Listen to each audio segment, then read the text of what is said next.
Because you see one. Okay. I'm supposed to build the whole thing. Yeah, me either. I know what's about.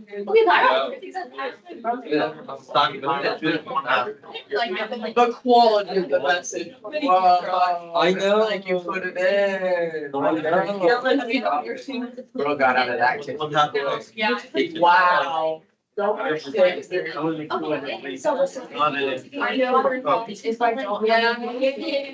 Like soon, they're just not gonna do it. But I don't know how they do it. She's like, What's up, what's up, bro? What's up, man?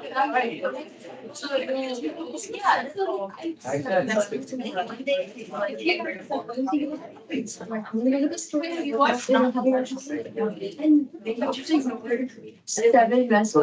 Yo.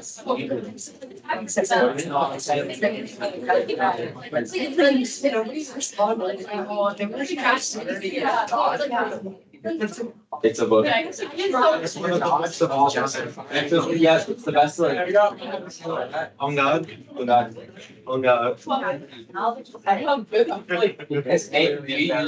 Bible is the best selling book on God.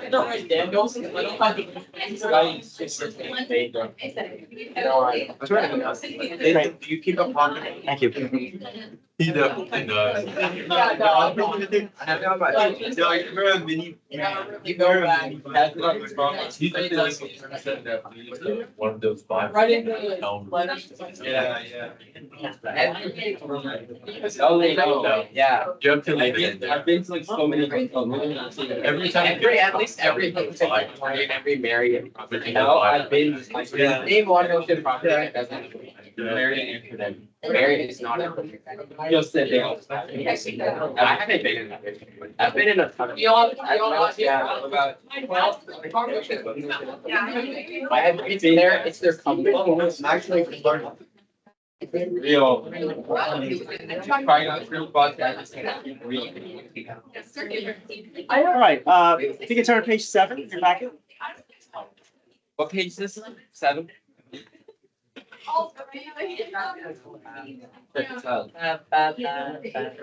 What is it? Folk field, direct infield,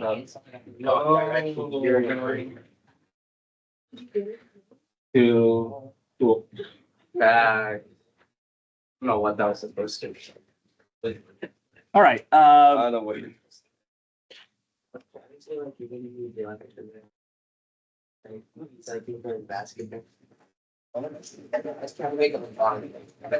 yeah, this is basically our last topic for this unit.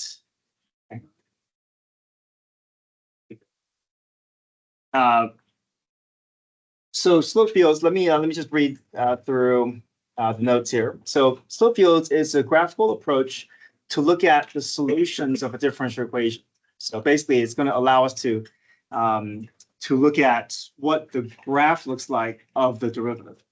Slope fields consist of short line segments representing the steepness sketched at many different points. These line segments are tangents to a family of solution curves for the differential equation at various points. The tangents show the direction in which the solution curves will follow. Slope fields are useful in sketching solutions without having to solve the differential equation algebraically. So the problems that we've done so far in terms of solving differential equations, we would always say, oh, let's separate the variables first, right? Our y is on the left, x is on the right.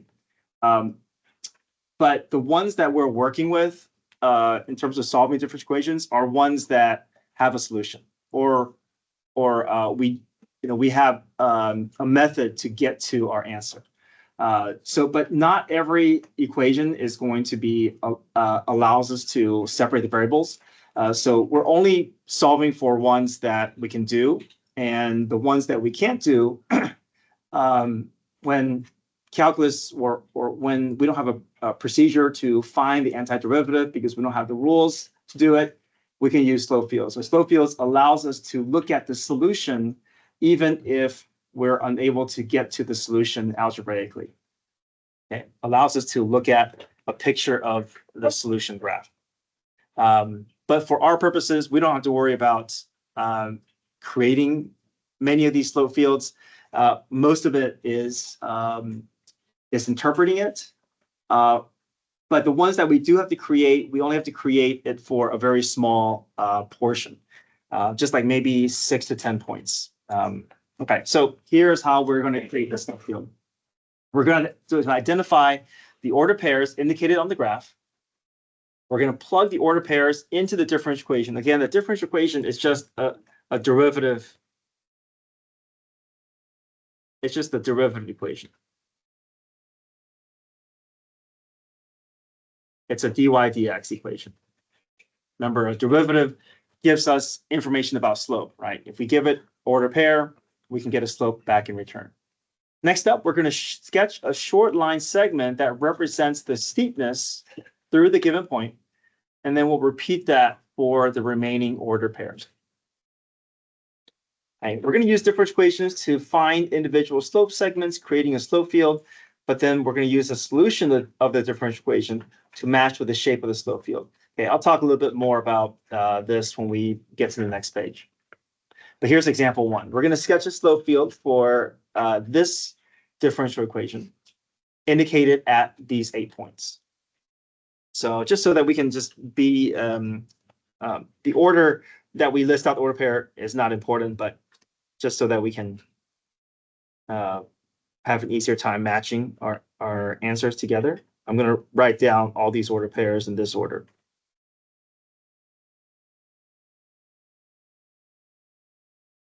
And these are just the order pairs that are highlighted in the coordinate plane below. So -1, 2, all the way to 1, -1.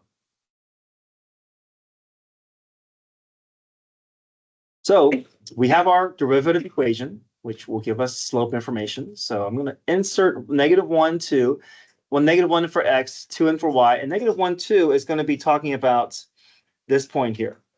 Okay, so we're just trying to represent the slope through this point using the slope formula. So -1 in for x, I get -1.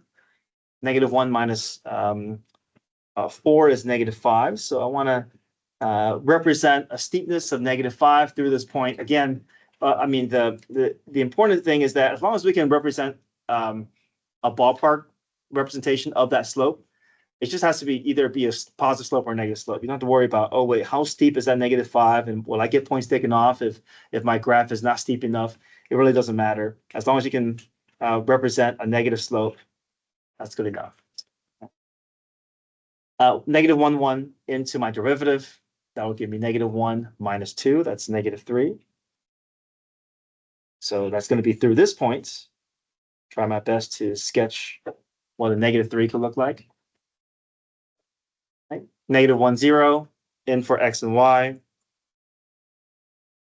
So through this point, I want to sketch a slope of -1.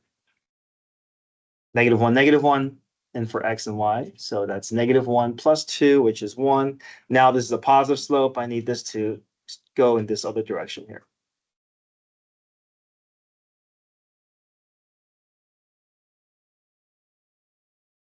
Okay, which continue through this process.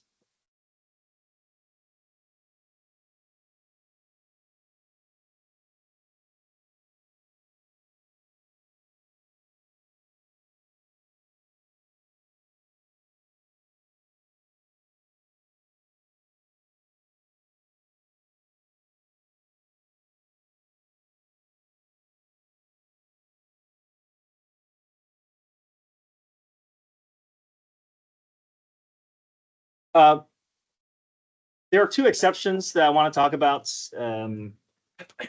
or two special cases.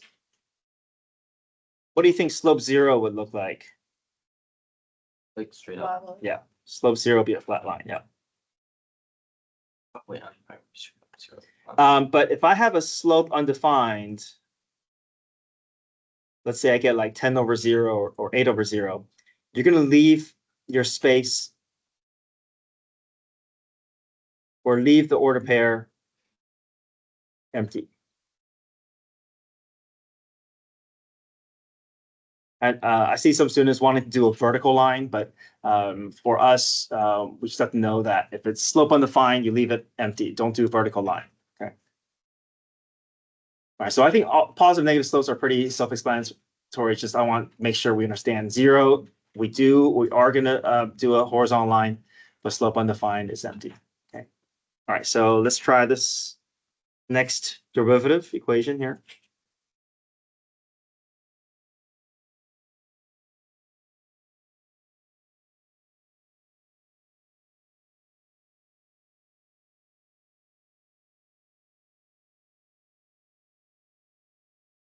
So on the AP exam, if you see a slope field problem where you have to sketch, it'll just be something like this. At most, maybe 6 to 10 points.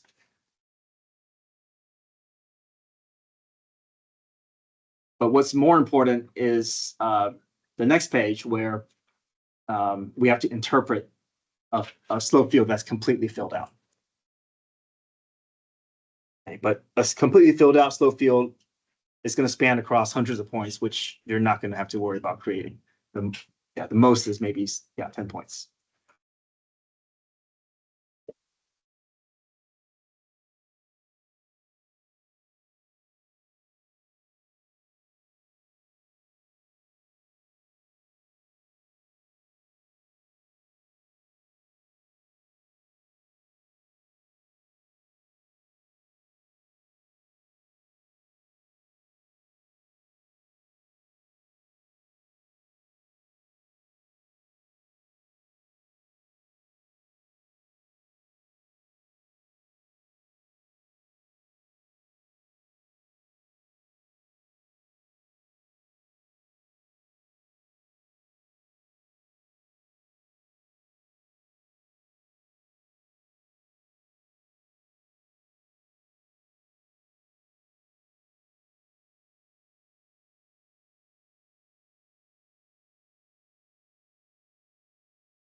Okay, next page.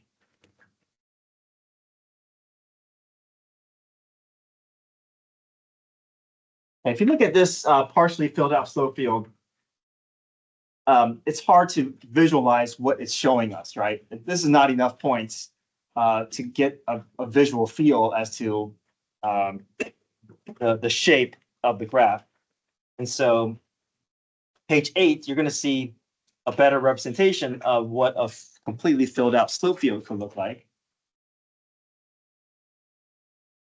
But here, across hundreds of points, we see the graph, these segments indicating the slope behavior across all these points.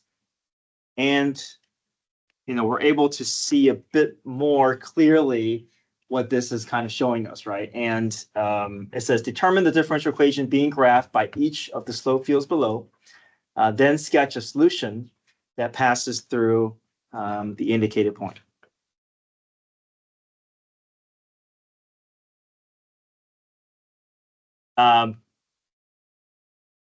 Okay, if you look at your answer choices here, all these are in terms of slope values.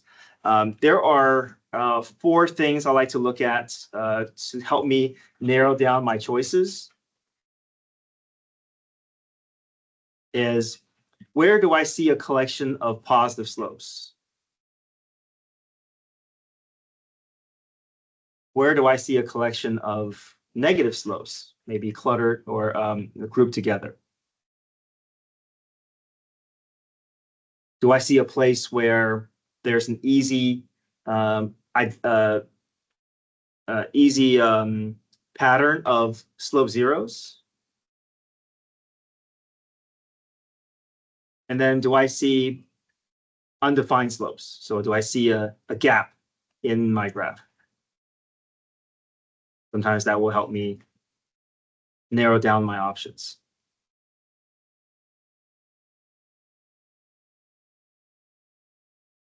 So if you look at the slope field here, what do you notice? There's mostly what? Yeah, mostly positive, right? Maybe except with the exception of here, right? Maybe this could be a slope 0, but it's mostly positive. What that means is most ordered pairs, if I insert into the derivative, I should be getting a positive number in return. If I'm getting any negative number in return, it's probably not going to be the right answer. I can eliminate it because I don't see any negative slopes here, right? So that's nice. That's an easy way for us to eliminate some wrong choices here. So what do you think about x cubed? Can we keep this or can we remove this? Remove it, right? You can imagine some order pair. If I plug in -1 or -2, I'm getting a negative in return, which I don't see here. I don't see any negative values at any of the negative x values. So I can remove this one. Right? 3x squared, keep or remove? Keep, right? So this is a possibility. So we'll leave this alone. We'll go to part C. 2x plus y. Remove, right? We can imagine situations where 2x plus y could produce negative values. And if we don't see that here, then okay, x over y.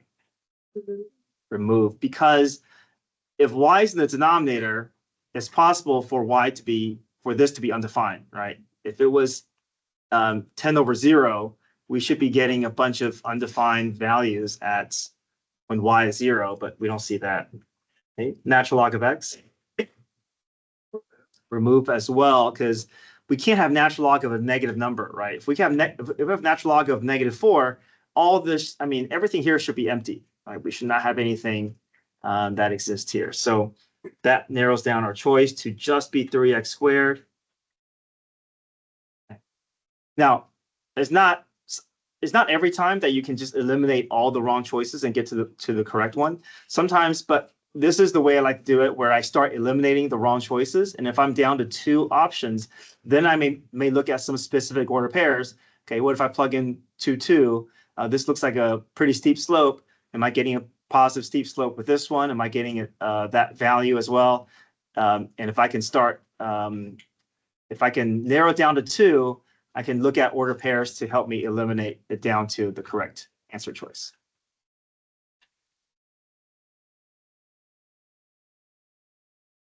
All right. Now, there's another thing that I want us to connect with slope fields is let's follow the flow of this graph through this indicated point. Okay, so if we just follow the flow of this graph,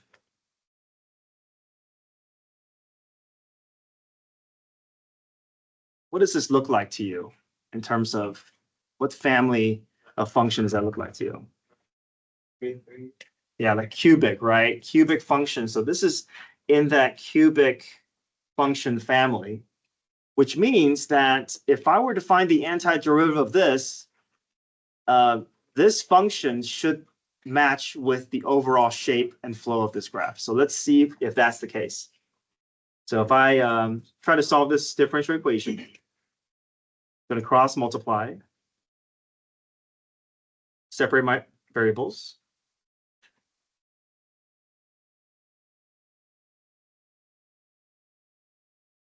Take the antiderivative. 1 dy becomes what? Just what's the antiderivative of 1? But it's dy, so y. Okay, good. So y is equal to power rule on the right side. So 3x cubed over 3 plus c. So y is equal to x cubed plus c. Notice that that plus c indicates you have all these different variations of x cubed plus c of x cubed, and that's true, right? This c just represents a different x-intercept. So sorry, different y-intercept. So if I had a different y-intercept here, my graph would just be higher up, but it would still all follow the same pattern. So the big takeaway I want us to have with slope fields is if you're trying to match a slope field with a derivative equation, then you're looking at the slope patterns of the graph. But if you're trying to match a slope field with something at the function level, then you're looking at the overall shape of the graph. Okay, so the shape of the graph should match the function or the solution at the function level. All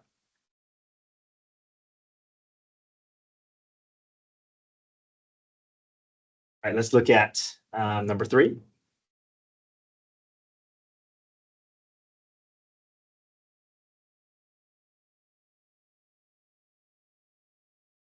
Okay,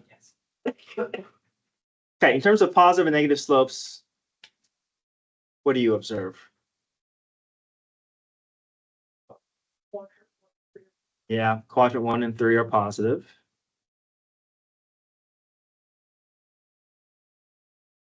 What else? What else do you see? Any place where x is 0 is like undefined, then or where y is 0 is 0. Yeah, so okay, I want to get to that in a second. I want to write this down as well, that we see negative slopes in the second and fourth, right? Okay.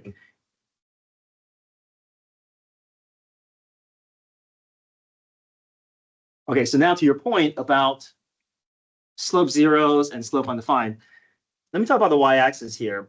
Y-axis usually is going to be more helpful to us because here we don't see anything here, right? If it's and we know that the y-axis is not hiding anything because we can't have a vertical line slope, and so we know this is empty, right? So the y-axis is helpful. It's completely empty here, so we should be expecting slope undefined at x equals 0. Right. So that's a good property for us to identify. I do want to point something out about the x-axis. The x-axis can be hiding information from us. So we don't want to be relying too much on the x-axis because there could be two things going on here, right? This could either be what? Slope 0. Slope 0 or slope undefined. We don't know, right? That it's almost purposely hiding that information for us, forcing us to look elsewhere. But just be aware that sometimes the x-axis is not as helpful as we would like. But we do have some good information here that anything in quadrant 1 and quadrant 3, I should be getting a positive number in return, right?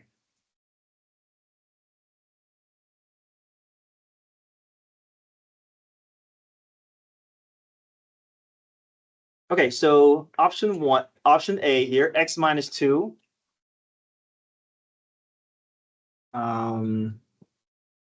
Yeah, keep or remove. Okay, we should be able to remove this, right? X minus 2. If I plugged in -2, -3, I should be getting a positive return, but I'm getting a negative in my derivative. So this doesn't fit that category. Okay. What about x cubed? Remove as well, right? If I plugged in 4, -1, I should be getting a negative number, but if I plug 4, -1 here, that it's just taking me that 4 cubed, it's just positive, so this doesn't fit either.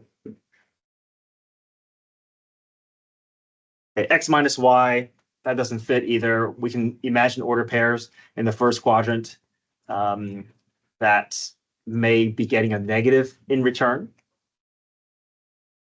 Okay. What about y over x? Okay, this is a good one, right? So this one, any first quadrant value, I'm going to get positive. Any second, third quadrant value, I'm getting, sorry, any first quadrant is positive, any third quadrant is positive.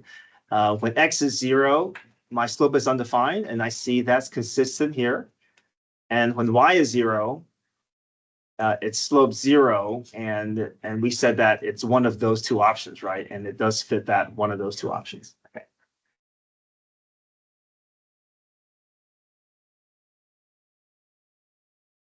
Now, overall, what does this graph look like to you? Looks like some variation of what? These are lines, right? Linear graphs. So if I were to solve the differential equation, it should show me something that is in that linear family. So let's just see if that's consistent. Okay, we know this is our answer, but if we find the solution of this, the solution should resemble the shape and the pattern that we see with the overall flow of the graph. So I'm going to cross multiply here and see what I get in return. So I'm going to cross multiply. So I have x dy is equal to y dx. Okay. At this stage, do I have full separation of variables? No. We need two things to happen, right? Well, first off, the dy dx's are locked in. We know we're not going to move them, but we have to divide the y over to the left side and we have to divide the x over to the right side. So as we do that, let me show you that we can do a double division at the same time. So I'm going to move the x over and the y over at the same time. Okay, so I'm going to have both move to the denominator at the same time. So dy over y is equal to dx over x.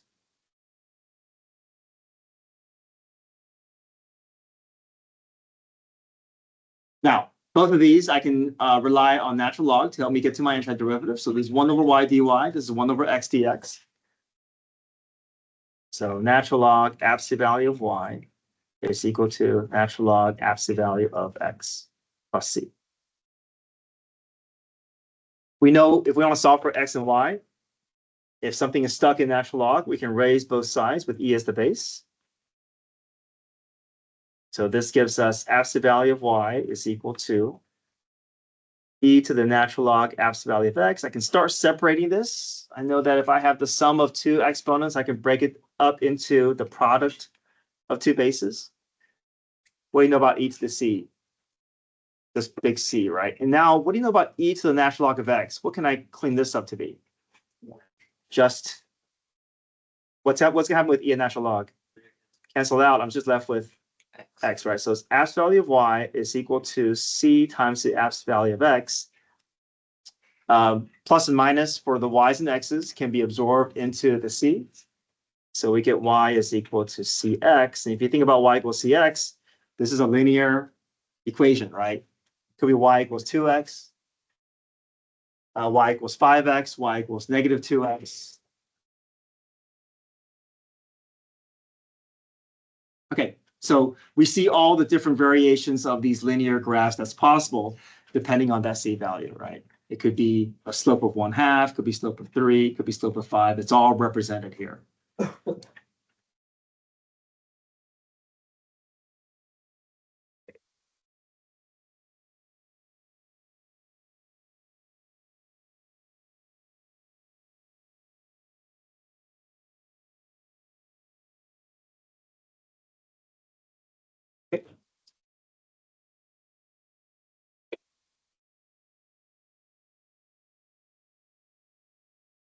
Hey, so I'd like for us just to practice matching slope field with differential equations.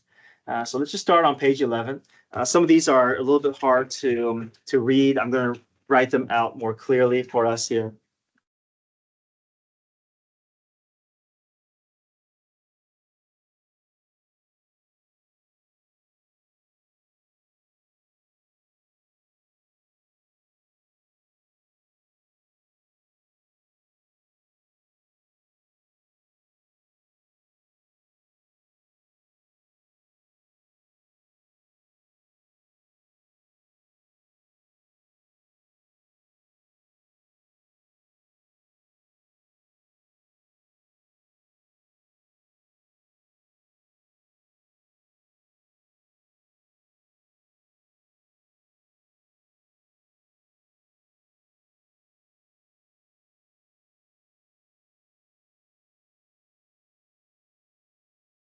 So again, let's look at our graph and see if we can identify a collection of positive slopes, collections of negative slopes, collection of slope zeros, collection of slope undefined. And then we just want to start going through and seeing if we can eliminate the wrong choices first.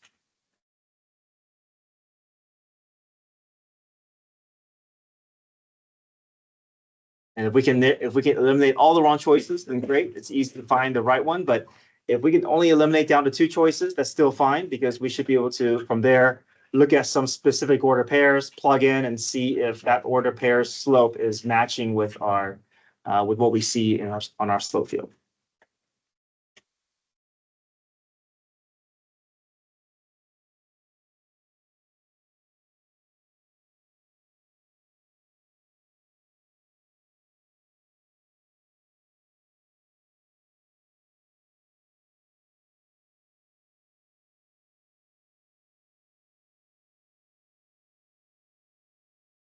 So one big thing that I see with number one is the graph is mostly what?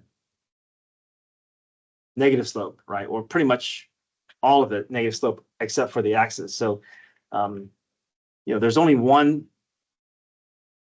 differential equation that will always produce a negative value for us. And what's that?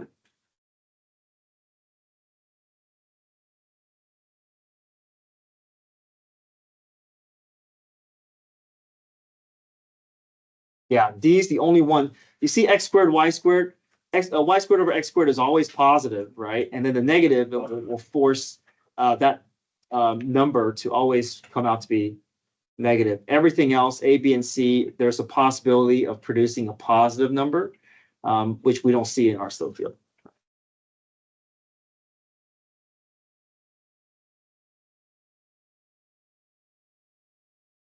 Try number two.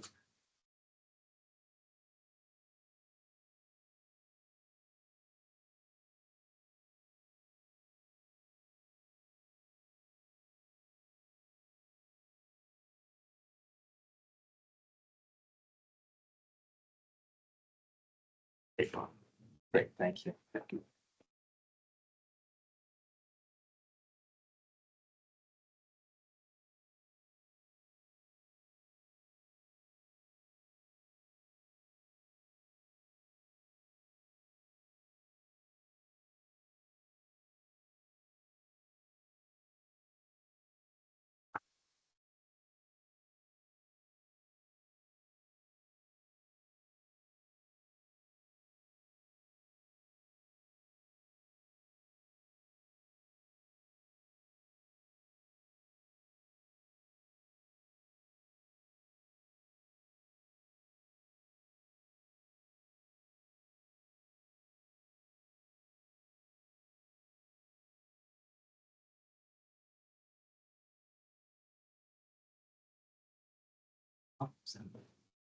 Yes.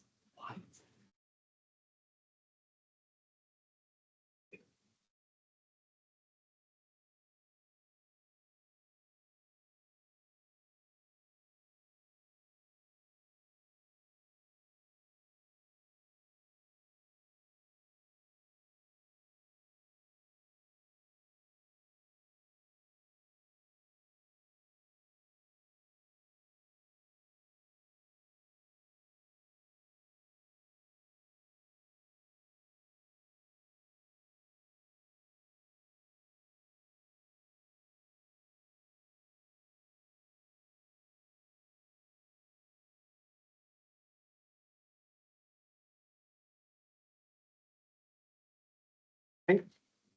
Page 12, number 3. Sorry, these are so grainy. I'm going to try to rewrite them so you can see them a little bit better.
Okay, next page, page 13.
And finish off with 7 and 8.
Any questions?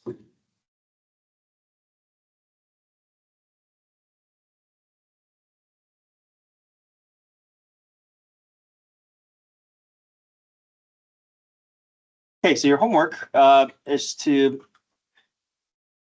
work on the AP practice problems in the back of your packet. So there's a 7.3 AP practice and the cumulative AP practice. It's all contained within page 29 to 31. So see if you can make sure you can see those problems, make sure you see those pages.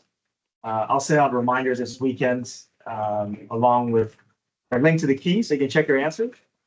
And then Monday, we can start our quiz review. Our quiz will be next Friday over differential equations and slope words. All right, come get your phones. Did you get on the, I mean,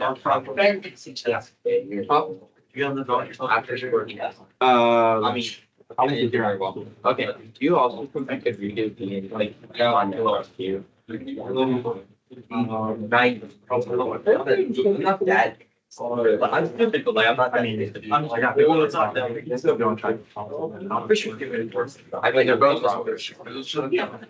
It's the almost like stupid worse. Stupid is like. Wait, you took points on my point. Yeah, I think like 5 to 8 points. Okay, well, that's how you do. So it's good for like. So it's not like partial. I see. And how much is D&E? What'd you get on the thing? Yes, probably like. 170. Yeah, thanks. Nice to be matched up. I'm listening. Like, I usually how she knows the difference between job and before. Yeah, I got the 770 in 5 to 6 points each. Okay. Wait, probably each thing now. Each is gonna be 8 is less than 12. I think it's better. Or worse, I think it gets- Okay. Better. I'd say overall it's better because the reading section is Thank you. 100 times easier, but they've heard it. That's the part I. Yeah, no, I think So I don't like think we're after. that's most obvious. Like, one of Yeah, you can save time for that. Also, the first one from the math section is actually. No, like the first step is. I finished The second with section like. is like. The second section is also really easy, so you get like.